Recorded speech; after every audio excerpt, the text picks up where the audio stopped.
Remember this sutra. Circumstances will never always be positive. That is how the world is designed. It is planned out as the university of hard knocks. There are times when life tests us, when difficult circumstances come to us. The question is, how will you choose to respond at that time?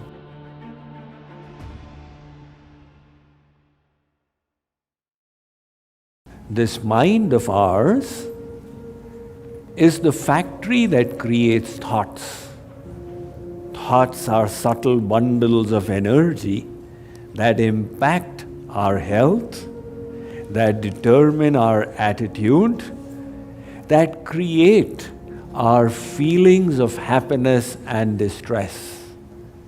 So, to be happy, to do better work, and to become better people, we must harbor better thoughts, which requires the purification of the mind.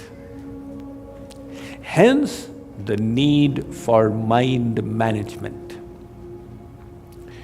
In order to manage your mind, you need to understand the gap between the environment and your mind.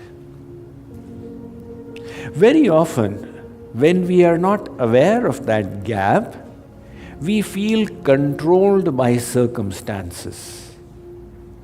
We think that circumstances are able to disturb us without realizing that in any circumstance, you have the choice to choose the thoughts as you wish.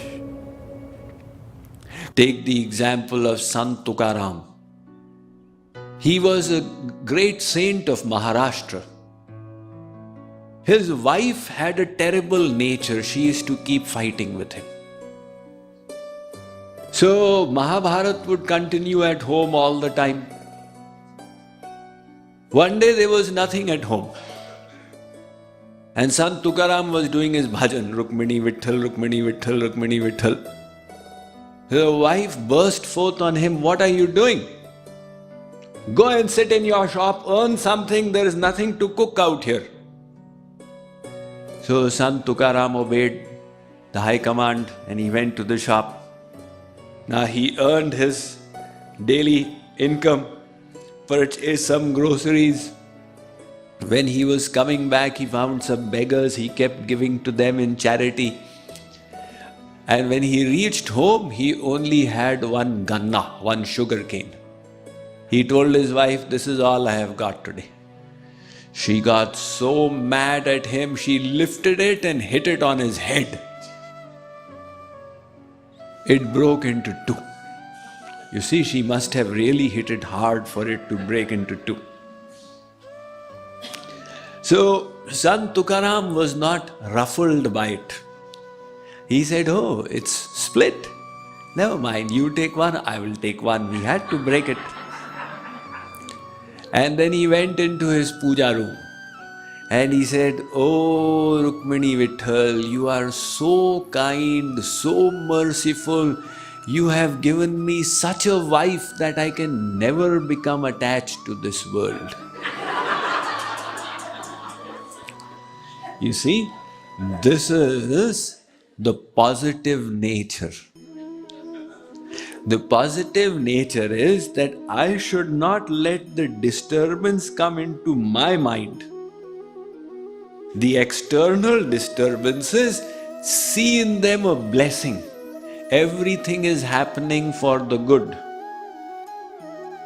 So he is seeing in that situation the blessing of God. Consider this example. Suppose your boss asked you to report in his office at 8 a.m. for a work appraisal meeting, which you realized would be critical for you. And you at night before going to sleep, set the alarm at 6:30 to wake up in time and get yourself in the proper zone before you report to your boss.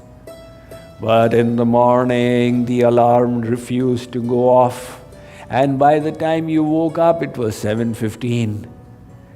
Now that got you disturbed. When you rushed to the restroom, your spouse had already occupied it. You had to wait 10 minutes before you got your chance. Finally, when you had done your daily ablutions and you went to your garage for the vehicle, the fuel tank was empty because your child had emptied it without telling you. Now, by the time you refueled it and came to the road, you were already late. And then you got stuck in a rubberneck traffic jam. When you arrived in your boss's office, it was not 8 a.m., it was 9:25 a.m. And your boss gave you a piece of his mind in no uncertain tones, which really threw you off. And after the meeting, you were in a really bad mood. So this bad mood that you experienced, who was responsible for it? Was it the boss who shouted at you? Or was it the people on the roadside who caused the rubberneck traffic jam? Or was it your child who emptied your fuel tank? Or the spouse who kept the restroom occupied? Or the alarm clock which refused to ring? Ultimately, who is the culprit? The answer, I am sure you have guessed, is none of these. These are just external circumstances. The circumstances may be whatever. Your mood is always a choice that you make. And in any circumstance, you can choose to be happy. This is the gap between the circumstances and your thoughts. When we don't realize this gap, then we feel others are responsible for my negativity and my bitterness, etc., etc. Why are you feeling so down? It's all his fault, it is all her fault, it is all that person's fault. Look, circumstances will never always be positive. That is how the world is designed. It is planned out as the University of Hard Knocks. So difficult circumstances will always come your way. The question is, how do you choose to think when this happens? There is a beautiful expression of this presented by a person called Viktor Frankl. He was a Jew in Austria, and he was a practicing psychologist. However, when World War II broke out and the Nazis were rounding up the Jews and throwing them in concentration camps, Viktor Frankl, along with his family members and his brothers' families, all got thrown into the camps. He was separated from his wife and daughters and came to know later on they had died. He describes the horrors in the worst of those concentration camps, Auschwitz. He says they would make us live without clothes. They would whip us. They would make us do the worst menial work. We would not know whether we'd stay alive in the morning or not. And yet, in the midst of those circumstances, he realized he had one freedom that nobody could snatch from him. the freedom to choose his thoughts. So he decided to exercise it and to be happy. He could be seen smiling or even laughing, and he was obviously cheerful. The guards looked at him and said, "Why are you so happy?" He would say, "My choice." He continued to live through that ordeal while so many people there died. He said, "This secret I will share with the whole world when this is over." And finally, when he was released, he went to live in Israel and he wrote his book, The Search for Man's Meaning in Life. He says there are times when life tests us, when difficult circumstances come to us. The question is, how will you choose to respond at that time? He was awarded accolades in all the 5 continents.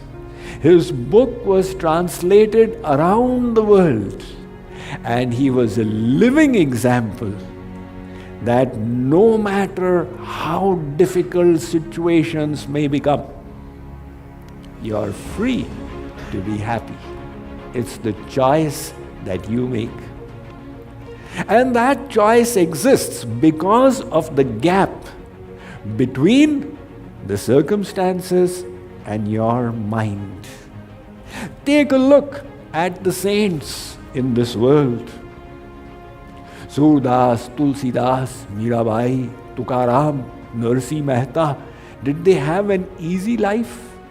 Of course not. They were socially oppressed. Many of them were exceedingly poor. They had family difficulties or physical handicaps. And yet they chose to always harbor loving and positive thoughts. But unfortunately, the vast majority of humankind does not understand that there is a gap between situations and the choice of thoughts that we make. And without this awareness, they become like slot machines. Slot machine? What kind of an analogy is that? Yes, because a slot machine doesn't respond, it reacts. You put a penny in it, it will react. Likewise, you behave like this, they will react. You behave like that, they will react. Whereas those who are mature, they say, we will not react, we will respond. Situations may become difficult. Life can serve us with lemons. But when it does, whether you wish to become bitter about it or to make a lemonade out of it is the choice that you are responsible for. So we are responsible for our own thoughts. What is responsibility? The ability to respond.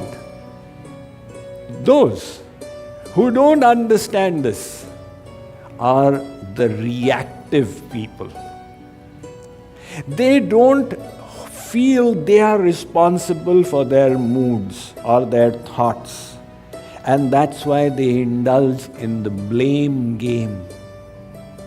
You ask them, why are you so upset?